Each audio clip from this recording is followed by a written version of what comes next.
Today we are at the Rwenzori Founders, a bronze sculpting place in Kasese. I wouldn't talk much about it because I'm with one of the owners of this place. I would give him a chance to introduce himself and let us know where we are at, what do they do, and more and more. Please welcome. Good evening, viewers. I'm called Emmanuel Basaza. I'm a director, Rwenzori Sculpture Foundation and Rwenzori Founders. Those two work together to make this place beautiful. We are situated in Kasese, just 11 kilometers away from the roundabout. Yeah, and we major in bronze casting as an art form. However, we also do three main objectives. One is to we conserve nature. We bring what used to be back to this place, and we promote this same culture to spread around the world. Okay. So you're talking about what used to be and, you're bringing it back. What happened to this place? Like, how was it before and why did it at a certain point in time change so that you start reconserving it? Well, a long time ago, this place was forest. This place was natural park and things like that. Animals freely roamed this place. And then, of course, with human population growing, human settlement took over. With the demand for survival, people started planting all kinds of things to survive. One of the main things we found here when we came was cotton. They were growing cotton. Everywhere is full of cotton. So we talked to the guys here, the former owners, and told them, look, we are buying this place not to destroy it, but to make it beautiful. And so we bought it, removed all the cotton, and said conservation. Stop the use of pesticides, and said growing indigenous trees. Now, not indigenous. We just didn't grow any trees. We grew trees that would favor their growth here in Kasese, here in this region. Okay. As far as nature is one of the mind-blowing things in this area, I want us to talk about one of the major attractions in this place also, that is art. Okay. What form of art is this? Because it's actually not the usual one. What kind of art is this? Well, we are bronze casters. In simple terms, we make art in bronze. Bronze is a metal, an alloy of metals. Different metals make up bronze. Let me say about 80 to 90% is copper, which is in Kasese, not mined unfortunately, but that's about 80 to 90% of it. The other 10% is 10 different metals, things like zinc, erythrium, lead. Those metals come together to make a beautiful metal called bronze that we use to cast our art in. Okay. So where do you get it? Do we have bronze in Uganda? It's something we are hoping for. One of the questions you probably have asked is, why am I here? And so I'm here in Kasese because I'm hoping, against hope, that one day the government may see value in copper and start mining again. Kalembe Mines has been in existence for a while and then disappeared off the map. It's now a shadow of itself. And we're hoping if it starts mining, we are here and ready to use copper. We need copper. But at the moment, we have to import it. We bring it all the way from England and use it to make our art. Okay. Yeah. So let's talk about its market. How are these arts moving, especially in Uganda and in this period of the pandemic? Well, this is a very interesting question. Art in a whole has been looked down upon by many for a long time. I, for one, when I was doing art, my guardian didn't think it was fit to do art. He thought, wow, how am I going to make a living drawing pictures? So he said, no, I'm not going to waste my money paying for you to draw pictures. And so he held back. But somehow, one day, some support from different people, from churches, from all kinds of places, I got support and I was able to have my education. Today, we are promoting art because what can you do without art? Art is in everything. Art speaks louder than anything. The engineers, the doctors need art in different facets because they can't do without it. Now, we as artists are trying to say we need nature. So those two are combining to make a statement. Now, here at Rwenzori Founders, we do bronze casting because it's one of the ways of promoting the artist. Traditionally, an artist normally makes sculptures in clay, in wood, in stone, and to some small levels, a few others venture out in different kinds of metal. But not many have tried to do art with additions. Addition means making art and being able to have copies of your art.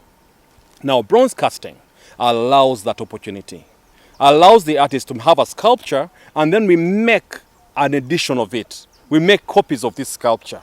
They retain the original, and we are able to promote and sell their work, meaning they have something to make a statement about themselves. An artist is able to say, look, this is what I do, and they can show you artwork. And yet, they are able to still sell the same artwork. So that's the beauty of bronze casting. And we are trying to introduce this. Right now, we are proud of some artists in Uganda who are doing what we do. We introduced it to them, and they embraced it. Artists like Peter Lawyer, artists like Isaac Okwiri, these are artists who took on this love and have embraced it and have gone with it. Right now, they are international. They are renowned. They have their work in here, but all over the world, because people have come and bought this work. Now, you're saying, how do we market this in this time? One of the things we are doing right now is that we are hoping in future, in the past, we had majority of our artists, our consumers being tourists, people who are exposed to bronze and bronze casting. So they understand the value of bronze. So they come and they buy our work because they know what they are buying. They know the value. You know the common saying in the Bible that says, what's a jewel to a pig? When you don't know what you have, you don't value it. Because you don't know what it is. Thank you. So, but if you get to know what it is, then you value. So some of our local people who have traveled around the world, who have gotten exposed to what bronze is, are now back in Uganda because of COVID. And you're asking, how do we manage in this time? Our local guys are now saying, hey, this is in Uganda. This is here. I saw it somewhere. I saw it somewhere. I've got to know about it. My goodness, you're around. So they come and support this product here in Uganda. Instead of going all the way to China, all the way to England, Indonesia, America, trying to look for this, it's right here, made in Uganda, for Ugandans and for the world at large. Okay, I look at these art pieces and I wonder, do they have some kind of inspiration? Like how do these artists come up with the ideas they make their art pieces into? Now that's an interesting question. It's very rare for a professional artist to have no inspiration. Okay, I'm going to cut you there short, then we'll go back. What is an inspiration? Because someone out there might not know what I'm talking about. An inspiration is a source of desire, a source of the driving factor. What makes you do what you do? Yes. Now, with our artists here, we have done a deliberate move to create nature around us. Artists come and love what they see. When we started, we had cotton everywhere. We removed it, stopped the use of pesticide, grew trees, which put fruit, which made birds come back. We had about 23 bird species. Now we boast of over 188. And the birds are coming. Now these birds, artists come and see and they're like, wow, so beautiful, so nice. The next thing you know, they are making a sculpture to do with the bird, to do with something that relates with the bird or something like that. Look at the animals that have come back. We didn't have things like mungus here, dikers and dik-diks. Those are now in our forest here. They roam freely because they are protected by us. We didn't have junipers. They are here. We didn't have small animals like the jackal. They are here. Those are animals the artist sees and falls in love with and looks and admires what they do, their behavior and their actions, and makes an art piece on them or makes a sculpture on them. Now, when you look around and see what artists do, they do based on what they're exposed to. Expose an artist to beautiful sculpture, beautiful animals, they'll make sculptures to do with animals. Expose an artist to a hostile environment, they'll make art based on the hostile environment. Expose an artist to a calm, beautiful, peaceful place, they'll make art in that direction. What we are doing is exposing our artists to a relationship, not just a local relationship, but an international relationship. Because we have 3 workshops every year. Local artists relate with international artists from around the world. They come and work together with different minds, different concepts, different thoughts from different places. They come and do that together and make something beautiful. Okay, so I was moving around and I was tempted to look at a piece that actually caught my attention. It's a piece of a man seated, wrapped his hands around his knees, and it's like he's in captivity. What is this all about? Why did the artist do this? Well, the artist of that sculpture is called Erian Subuga. He's from central Uganda but travels around the world. Actually, at the moment, he might be studying a PhD in England. And he wanted to know what it felt like to be dead. Yeah. Haven't you ever wondered what happens to life after, what happens to us after death? Or Everyone wonders that. what does it feel like to be dead? Now, this is one of those artists who wanted to put some practicality to that. And we said, fine, we can make you, the artist himself, in a pose, a death pose.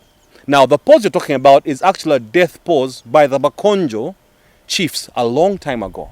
When a chief died, they broke his bones and folded him up so that he can't move anywhere. He's fixed, mythical, because they think that this guy might come out and do harm to the ruling chief. So they lock him up and fold him, and that's how he's buried.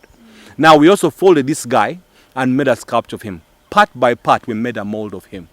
And building him up was such a challenge, such an experience for him. Because working with plaster, if you've known plaster, plaster is a binding factor that holds in position and fixes you there. You can't move. Now, by the time we're done with him, he was breathing through nostrils through straws. And it was tough for him to even breathe. You actually tied the guy up and We started didn't tie him. molding. We molded him up in that position. Wait, you molded? Is he the... That's the real artist. He was molded like that. No, wait. I'm not getting this. He's in there. No, he's not in there, okay. but that's his image. Okay. For us to get him, or get that image of him, A bit. we go through a process called molding. Like I told you, we make editions. For us to get editions of one thing, we have to make a mold. A mold is a thing that captures a negative image of this thing, so that we are able to make copies of it. Does that make sense? Yeah. Now, for us to get an image, a spitting image of Erian Suvuga, we had to make a mold of him.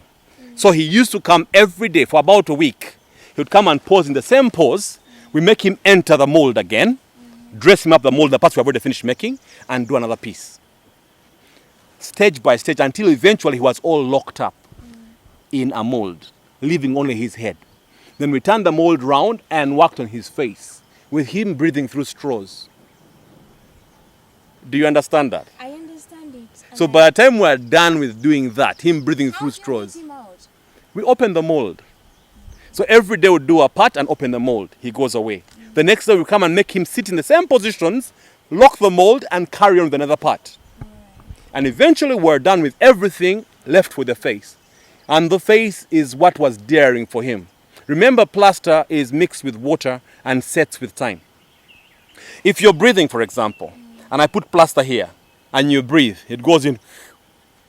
When you're breathing out, and unfortunately for you, the plaster is set, there's no room for breathing out.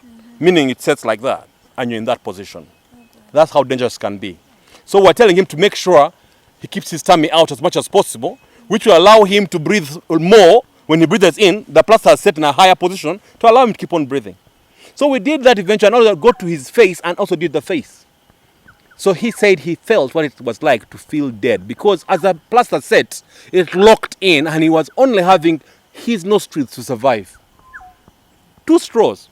And that's how he was surviving. And we opened up eventually, and he says he really felt what it was like to be dead. And that sculpture celebrates that feeling. So we put it right next to the pond so that he can enjoy, like he's gazing at the pond, what would be life after death. Yeah. Okay, so where is he? Is he still alive? He's a living artist. Actually, he's made lots of art here, and he keeps on selling. We keep on selling and telling him, your artist share, here you are, get it. He gets 50% of every profit that comes out of here. Okay, so how do you get bronze to be molded into something different? Take me through the process of forming bronze into an art piece. That is a 12-step process. It's a long process. It's okay, we can just... The first stage, of course, is where the artist comes and makes a sculpture. So he makes a sculpture, and it's a beautiful piece. We like it, look at it. Not all sculpture can become a bronze. But we look at what we can make and what we can't. And what we can make, we make a mold of.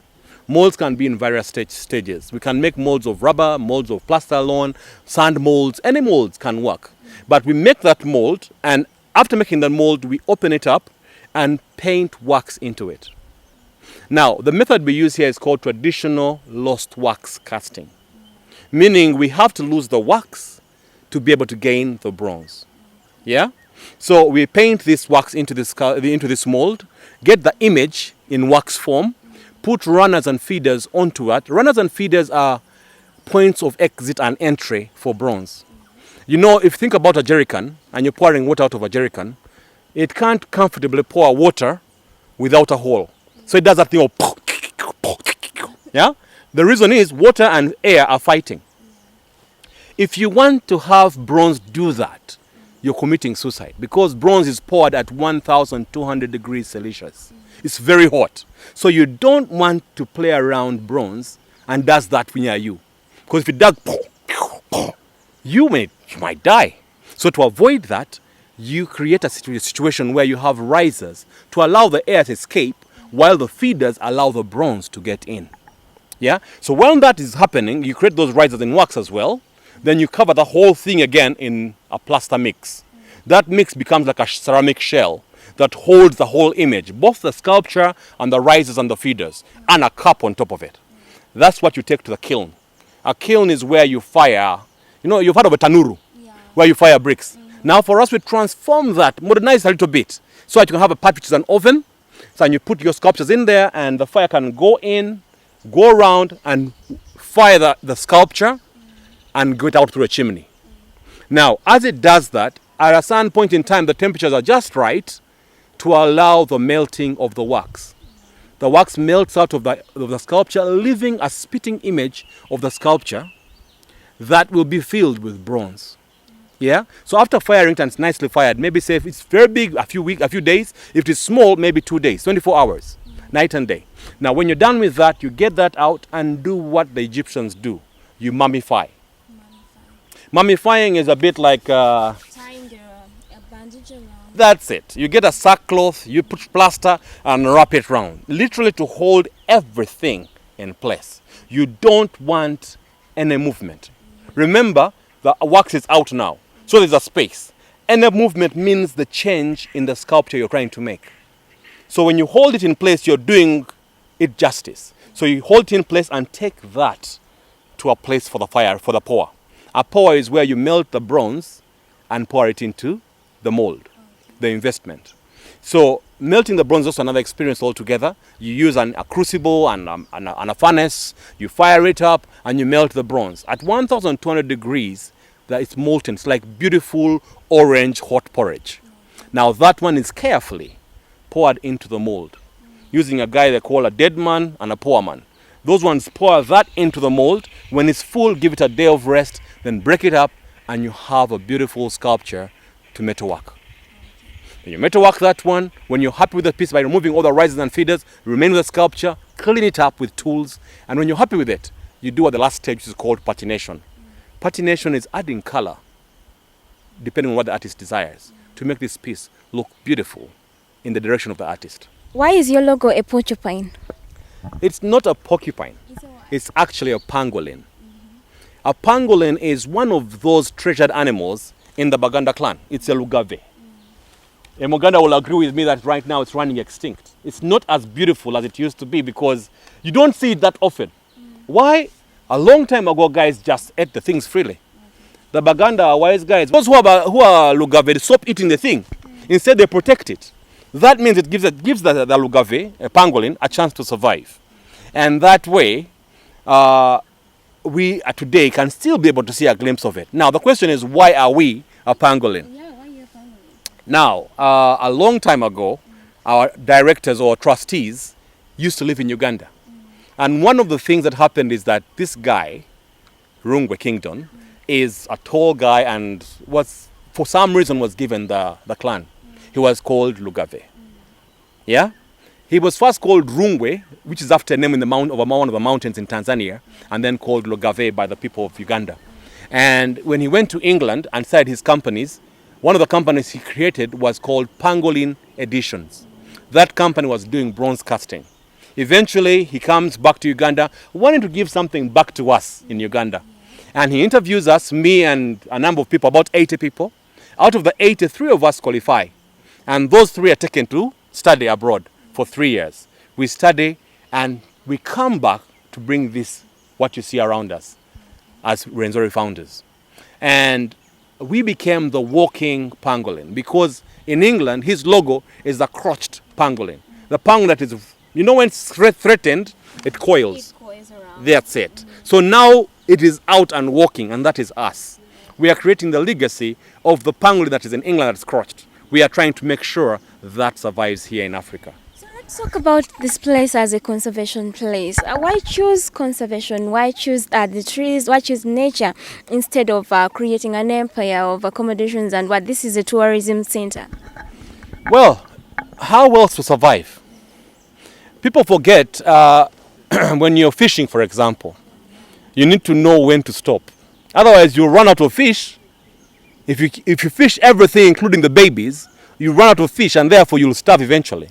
But if you decide to create a good environment for the fish to survive, you'll be able to fish whenever you want and have fish in plenty, continuously. Now, mankind has consumed and steadily destroyed the world.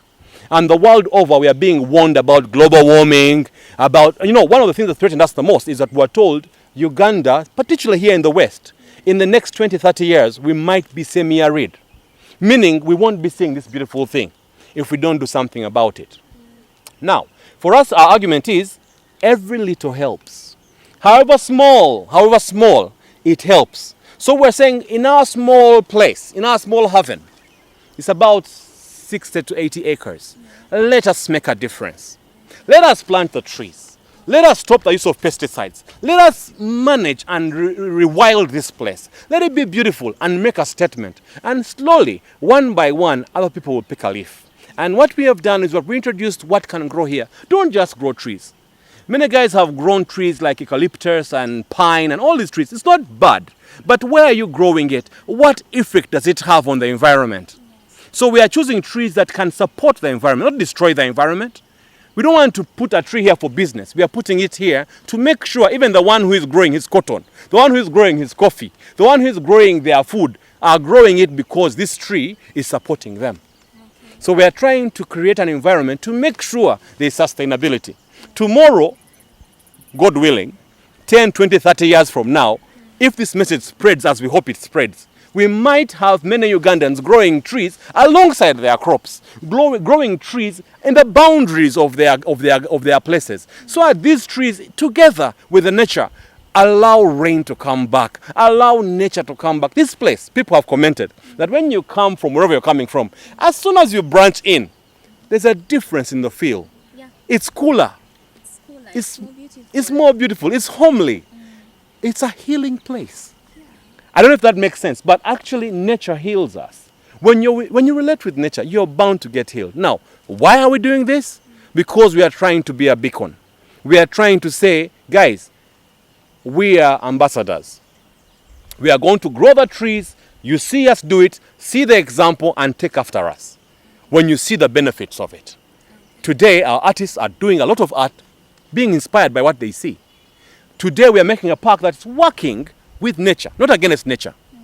That building there, the gallery, has won an award because it is not against nature. It's working with nature. So right now we are in the gallery, yes, where the art pieces that have been made are exhibited at the end of the day. Yeah. So tell me about these art pieces that we are seeing around. Now, as I told you earlier, most of our work has been inspired by different things around us. Yes. And like for example, the pangolin I told you about. If you look, just look at that, how beautiful. But it tells the story of a pangolin. Look at that one down there. This is also a pangolin? It's a pangolin as well, but tells a different part of the story. There it's coiling, it's hiding away, it's protecting itself. Yes. Here it's getting confident, it's coming out. Okay. If you look at the different other sculptures, the birds are many sculptures telling you of the different birds and how they sing and how they move, their lifestyle. Every artist has been inspired by what they see. Okay. You see on the wall there, the chameleon? The chameleon is unique to Rwenzori, the three-horned chameleon. So the artist comes here, looks at this chameleon and is like, wow, I need to make a sculpture of this. So it can mostly be found in the Rwenzori? Only be found. Only be found in the The three-horned chameleon is unique to Rwenzori. Well, the lion, actually the wild, not just wildlife, this actually is celebrating our system, our cultural system. You're seeing the lion, you're seeing the elephants there, the frog, the red-tailed monkey, the hippo, leopard, guinea fowl. Those are actually clan totems. Okay.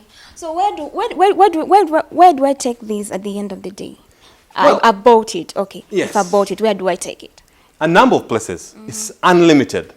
People love to associate and relate to things. One of the things is that our human nature is just like, question, why are you putting on earrings? Look beautiful. Look beautiful. So thank you. You want to look beautiful. Even us, when we buy a sculpture, we want it to add to our beauty in our homes, in our gardens, in our offices, wherever we might be. But we're adding beauty to what we have. So art is to add beauty to what we have. We didn't talk about the time that this place is open. Well, this place is open every day of the week, from 8 in the morning to 4:30 p.m. However, on weekends, we encourage people to call. Alright. To call, because if you don't call, we have our numbers on the weekends, so that some people can have a break. Okay. Yeah. I warn you though, it might be as tiny as you see. It is damn heavy. So please don't just hold them as if I'm talking about them being heavy. Metal. It's metal. It's metal. But So it has to have some weight. can they break? No. They can't break. They can get damaged, but they can't break because it's metal. But they can definitely break you. No, they can't. They can't. They're just a few kilos. Talk about Unless you use it as a something weapon. as heavy as this. If you use it as a weapon, maybe. But not a weapon, it can't break you. I mean, you're carrying it with one hand and you're a lady. That means it can't break you. So it's beautiful in itself. Some kind of okay, we are in the gallery of the Rwenzori founders. There is quite a lot to admire in this place. I wouldn't finish it even if I wanted to, but thank you for following us from wherever we started from until where we are right now. Well, look around and enjoy. All right, thank you. This is the Rwenzori founders. My name is Namale Agnes. Thank you for watching.